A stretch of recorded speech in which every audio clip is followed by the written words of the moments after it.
So loving advice to those who want to look sexy but still want to wear hijab. It's something that's forced down your throat. From Glee to Gilmore Girls, you have to look hot, but you still have to draw your veil. First, to the girls or to the people who don't dress modestly. This could be guys or girls who make excuses and say, I have a clean heart.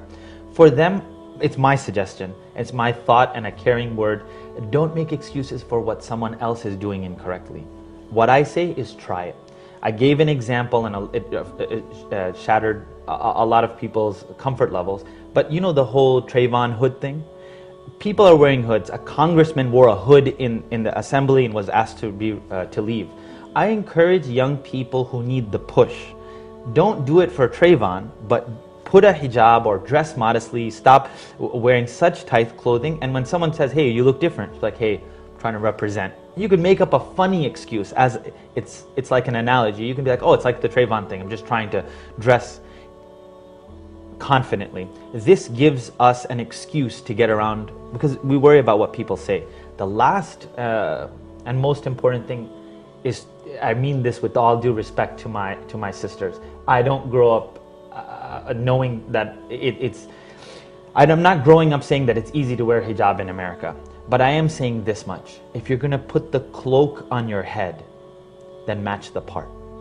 If I'm going to wear a baseball cap sideways covering one eyebrow and I have a chain, I ain't going to walk around in a suit with a handkerchief, right? I'm going to play the part.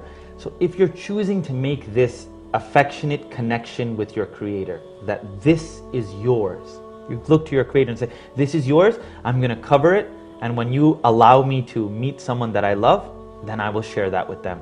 So that's my advice to everyone at home having that trouble. Take the leap, try it, and keep your intention for God.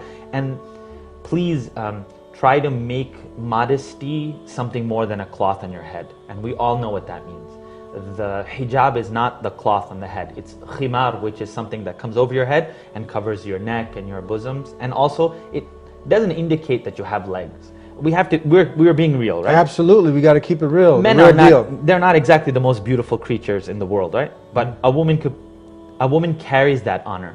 Let's treasure that honor in a box, behind a veil, or within the confines of modesty. Women are treasure. Treasure. They are beyond. They are the princesses of the home. And if you treated an empress you never see the queen or the empress trotting around in whatever she wants. She's always dignified. And that's what Islam wants to do, is to give honor not just to men and not just to women, but to our society. Yes. And it might not make sense in the beginning because Lady Gaga wore meat. She made a meat dress.